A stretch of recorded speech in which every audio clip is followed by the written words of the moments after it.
കർത്താവിൻ്റെ ധന്യനാമം ഇന്ന് പ്രഭാതത്തിലും മഹത്വപ്പെടുമാറാകട്ടെ. എല്ലാ സഹോദരങ്ങൾക്കും വേഗം വരുന്ന യേശുക്രിസ്തുവിൻ്റെ അനുഗ്രഹീത നാമത്തിൽ ക്രിസ്തീയ വന്ദനത്തെ അറിയിക്കുന്നു. ഓരോ ദിവസവും കരം പിടിച്ച് നമ്മെ നടത്തുന്ന ദൈവത്തിൻ്റെ മഹാകരുണയ്ക്കായി, കൃപയ്ക്കായി നന്ദി നിറഞ്ഞ ഹൃദയത്തോടെ സ്തോത്രം ചെയ്യാം. ദൈവം നമുക്ക് ഉദാഹരണങ്ങളുടെ ദൈവമാണ്. കഴിഞ്ഞ നാളുകളിൽ നമ്മെ സഹായിച്ച ദൈവം, ഉത്തരിച്ച ദൈവം, വിടുവിച്ച ദൈവം, സൗഖ്യമാക്കിയ ദൈവം ഇന്നും നമ്മുടെ കൂടെയുണ്ട്. അവിടുത്തെ അടിപ്പിണന്നാൽ നമുക്ക് സൗഖ്യം വരുമെന്നല്ല വന്നുമിരിക്കും. കൽവറിയിൽ എൻ്റെ യേശു ഏറ്റ അടിയുടെ പിണരുകൾ സൗഖ്യത്തിന് വേണ്ടിയായിരുന്നു. അങ്ങനെയെങ്കിൽ ഇന്ന് പകലിലും ആ സൗഖ്യം നമുക്ക് ഏറ്റെടുക്കാം, ആ ബലം നമുക്ക് ഏറ്റെടുക്കാം.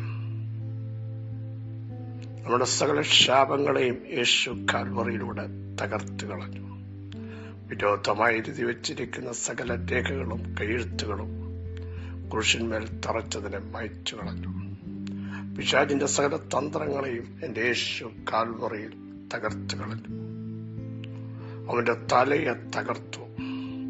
അവയുടെ മേൽ ജയോത്സവം കൊണ്ടാടി. എന്നിട്ട് പാമ്പുകളെയും ചേളുകളെയും ശത്രുവിന്റെ സകല ബലത്തെയും ചവിട്ടാൻ അവിടെ നമുക്ക് അധികാരം നൽകി. അവയിലൊന്നും നമുക്ക് ദോഷം ചെയ്യുകയില്ല. ധൈര്യത്തോടെ പറ, എന്റെ നീതിമാൻ വിശ്വാസത്താൽ ജീവിക്കും. എല്ലാ കാലഘട്ടത്തിലും വിശ്വാസത്താൽ ജീവിക്കുന്ന, വിശുദ്ധിയോടെ ജീവിക്കുന്ന, പ്രമാണപ്രകാരം ജീവിക്കുന്ന ഒരു സമൂഹത്തെയാണ് ദൈവം നോക്കുന്നത്. പ്രിയരെ, ആവർത്തിച്ചു പറയുന്നു, ഇവിടെ കുറെ സമ്പാദ്യമുണ്ടാക്കി ഇവിടം കൊണ്ട് തീരാനല്ല അവിടെ നമ്മളെ കുറിച്ച് ആഗ്രഹിക്കും. നമ്മുടെ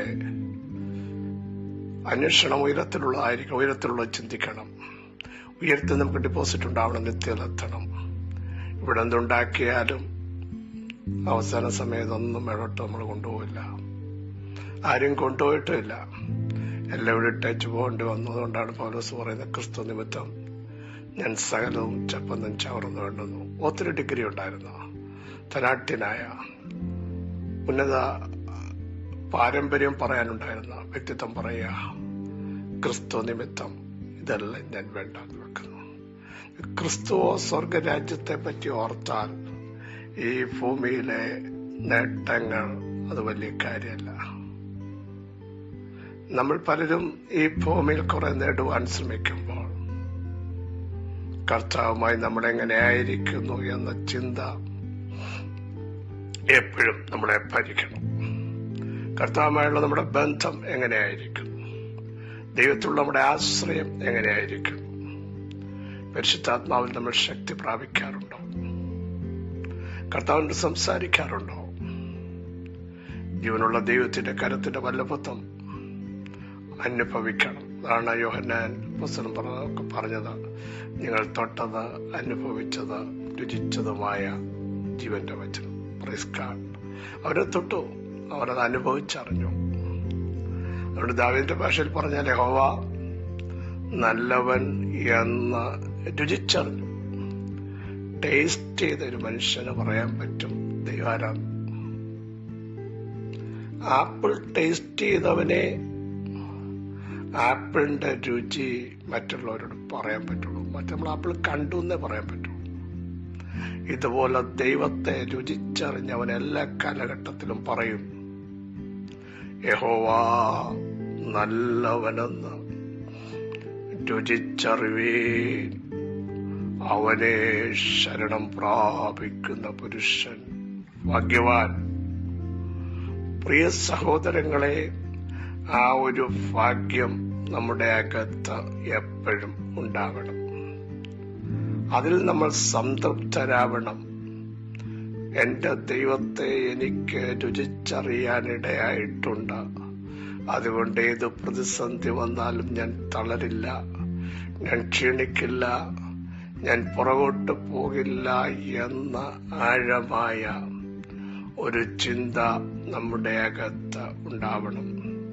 ധൈര്യത്തോടെ പറ, എന്റെ കർത്താവിന്റെ കരം എന്നോട് കൂടെ ഇരിക്കും. അവിടുത്തെ ശബ്ദം എന്നെ ബലപ്പെടുത്തും. അവിടുന്ന് എന്നെ തൃക്കൈയിൽ വഹിച്ചിരിക്കുന്നു എന്ന് ഉറപ്പുള്ളവർ ദൈവത്തിന് സ്തോത്രം ചെയ്യാൻ തയ്യാറാകട്ടെ. 139 വാക്യം വളരെ സുപരിതമാണ്. ഞാൻ ഇരിക്കുന്നതും എഴുന്നേൽക്കുന്നതും നീ അറിയുന്നു. അറിയുന്ന ഒരു ദൈവം. സ്തോത്രം. ഇരിക്കുന്നത് എവിടെ ഇരുന്നാലും, എവിടെ നിന്നാലും, എവിടെ നിന്ന് എഴുന്നേറ്റാലും അതെന്റെ ദൈവം അറിയുന്നു എന്നൊരു ബോധ്യം ഒരു ദൈവവൈതനുണ്ടെങ്കിൽ പിന്നെ നിരാശ വരില്ല, ധൈര്യം ചോരില്ല, കരുത്ത് കുറഞ്ഞു പോവില്ല. കാരണം എന്നെ അറിയാൻ അപ്പന് പറ്റില്ല, അമ്മയ്ക്കോ സഹോദരങ്ങൾക്കോ ഭാര്യാഭർത്തൃ ബന്ധത്തിലായിരിക്കുന്ന നിങ്ങളെ അറിയേണ്ടതുപോലെ അവർക്കറിയാൻ പറ്റില്ല, കുഞ്ഞുങ്ങൾക്കറിയില്ല. പക്ഷേ അറിയേണ്ട ഒരുവൻ നമ്മെ അറിഞ്ഞാൽ നമ്മൾ ധന്യരായിത്തീർന്നു. തീച്ചൂളയ്ക്കകത്തേക്ക് എടുത്തെറിയപ്പെട്ടവരെ ദൈവം അറിഞ്ഞു.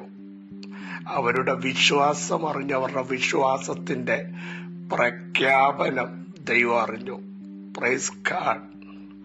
ദൈവം അടങ്ങിയിരുന്നോ സഹോദരങ്ങളെ? അറിഞ്ഞവൻ അവിടേക്ക് ഇറങ്ങി വന്നില്ലേ? അറിഞ്ഞാൽ ഇറങ്ങി വരും. സ്തോത്രം. സിംഹത്തിന്റെ കുഴിയിലേക്ക് എടുത്തെറിയപ്പെട്ട ദാനിയേലിനെ ദൈവം അറിഞ്ഞില്ലേ? ദൈവം തന്റെ ദൂതനെ അയച്ച് സിംഹങ്ങളുടെ വായടച്ചില്ലേ? പ്രാർത്ഥിക്കുന്ന ദാനിയേലേ, ദാര്യാവേശം നിന്നെ അറിഞ്ഞില്ലെങ്കിലും നിന്നെ അറിയുന്ന ഒരു രാജാതി രാജാവും കർത്താതി കർത്താവും നിന്റെ കൂടെയുണ്ട് എന്ന് ഇന്ന് പകൽ പറന്നു പോകരുത്.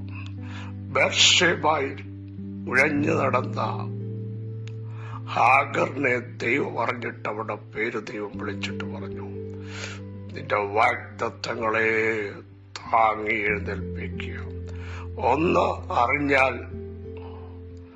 തീച്ചുളയ്ക്കകത്തേക്ക് അവിടുന്ന് ഇറങ്ങി വരും. 2 അറിഞ്ഞാൽ സിംഹത്തിന്റെ കുഴിയിൽ ഇറങ്ങി വന്നതിന്റെ വയടയ്ക്കും. 3 നഷ്ടപ്പെട്ടു പോകുമെന്ന് പറഞ്ഞ വാഗ്ദത്തങ്ങളെ താങ്ങി എഴുന്നേൽപ്പിക്കാൻ അവളെ പേർ വിളിച്ച് അവളോട് ഇടപെടുന്ന ദൈവത്തിന്റെ സാന്നിധ്യത്തിനായി നമുക്ക് സ്തോത്രം ചെയ്യാം. 4 പത്മോസിന്റെ ഏകാന്തതയിൽ പ്രാർത്ഥനാ മനുഷ്യനായ വിശുദ്ധനായ യോഹന്നാനെ ദൈവം അറിഞ്ഞു. കർത്താവിടെ ഇറങ്ങി വന്നിട്ട്, യോഹന്നാനെ, നീ എന്റെ ശബ്ദം കേൾക്കുക. പെരുവെള്ളത്തിന്റെ ഇരച്ചിൽ പോലെ എന്റെ ശബ്ദം. എന്റെ കയ്യിലേക്ക് നോക്കൂ. ഞാൻ മരിച്ചവനായിരുന്നു, എന്നാൽ നീക്കും ജീവിക്കുന്നു. മരണത്തിന്റെയും പാതാളത്തിന്റെയും താക്കോൽ എന്റെ കൈവശമുണ്ട്. അറിഞ്ഞാൽ നിന്നോട് വ്യക്തമായി സംസാരിക്കുന്ന ഒരു ദൈവം. മിസ്രൈമിലായിരുന്ന ജനത്തിന്റെ കഷ്ടത, വേദന, സങ്കടം, തകർച്ച കർത്താവ് പറഞ്ഞു, അത് ഞാൻ കേട്ടു, അറിഞ്ഞു. ഇതാ ഞാൻ ഇറങ്ങി വന്നിരിക്കുന്നു.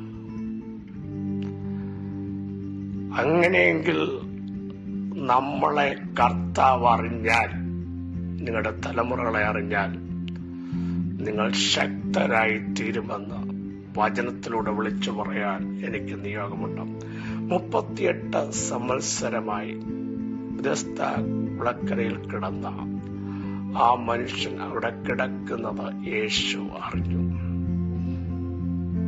ചാൻസ് നഷ്ടപ്പെട്ട, മനസ്സിടിഞ്ഞ, ഇനി രക്ഷപ്പെടത്തെന്ന് ഉള്ളിച്ചിന്തിച്ച അവനെ കണ്ട യേശു അവന്റെ അടുക്കിലേക്ക് വരികയാണ്. ഒരു പ്രോസസ്സിംഗും കൂടാതെ ദൂതനിറങ്ങി വെള്ളം കലക്കണം. നേരത്തെ അങ്ങനെയാണ് ചെയ്തത്, പലരും രക്ഷപ്പെട്ടു. പക്ഷേ കർത്താവ് അറിഞ്ഞാൽ പ്രോസസ്സിംഗ് കൂടാതെ, പ്രൊസീജർ കൂടാതെ, കാലതാമസം കൂടാതെ നിന്നെ എഴുന്നേൽപ്പിക്കുമെന്ന്, ടൈം എടുക്കാതെ നീ ചിന്തിക്കും ഇങ്ങനൊക്കെ സംഭവിക്കല്ല. അതൊന്നുമില്ലാതെ നിനക്ക് വേണ്ടി പ്രവർത്തിക്കുന്ന ഒരു ദൈവമാണ് നിന്നെ അറിയുന്നത്. എത്ര പേർ വിശ്വസിച്ചുകൊണ്ട് ഈ ദൂതിന്റെ മുമ്പാകെ സ്തോത്രം ചെയ്യാൻ തയ്യാറാകും? Praise the Lord, hallelujah. കർത്താവ് അറിഞ്ഞ അങ്ങനെ സംഭവിക്കുന്നത്. കനാവിലെ കല്യാണ വീട്ടിൽ യേശു അറിഞ്ഞു അവിടുത്തെ പോരായ്മകൾ, അവിടുത്തെ ഷോർട്ടേജുകൾ. ആ കുടുംബം അപമാനിക്കപ്പെടുമെന്ന് കർത്താവിന് അറിയാം. പക്ഷേ അവിടുന്ന് ആ ഭവനത്തിലുണ്ടെങ്കിൽ, നോക്കൂ, ഒരു വീര്യമുള്ള വീഞ്ഞ് പുറത്തു വരണമെങ്കിൽ മാസങ്ങൾ എടുക്കും. എന്നാൽ തുടക്കത്തിൽ പറഞ്ഞു, ഒന്നുകൂടെ ആവർത്തിക്കുന്നു, ഒരു പ്രോസസ്സിങ്ങോ പ്രൊസീജറോ ഇല്ലാതെ ഏറ്റവും ശ്രദ്ധകരമായത് നിന്റെ കരത്തിൽ തരാൻ, മറ്റുള്ളവരെ കൊണ്ട് പറയിപ്പിക്കാൻ, ഇത്രയും ടോപ്പായിട്ടുള്ളത് എവിടെ നിന്ന് വന്നു എന്ന് ചോദിക്കത്തക്ക രീതിയിൽ ദൈവത്തിന്റെ പ്രവൃത്തി ദൈവം വെളിപ്പെടുത്തും. കാരണം കർത്താവ് അറിഞ്ഞാൽ നിന്റെ പോരായ്മകൾ പരിഹരിക്കപ്പെടുന്ന പകൽക്കാലമാണ്.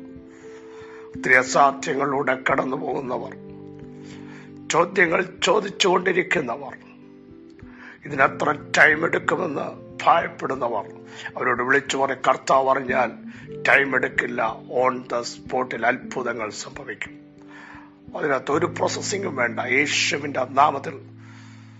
യെസ്, 12 സംവത്സരമായവളെ യേശു അറിഞ്ഞപ്പോൾ 12 സെക്കൻഡിനുള്ളിൽ അവളുടെ ശരീരത്തിലേക്ക് ശക്തി പുറപ്പെട്ടെങ്കിൽ, അവളത് ഉള്ളിൽ തിരിച്ചറിഞ്ഞാൽ ആ ബാധ ഇനി നിന്നെ പിന്തുടരില്ല.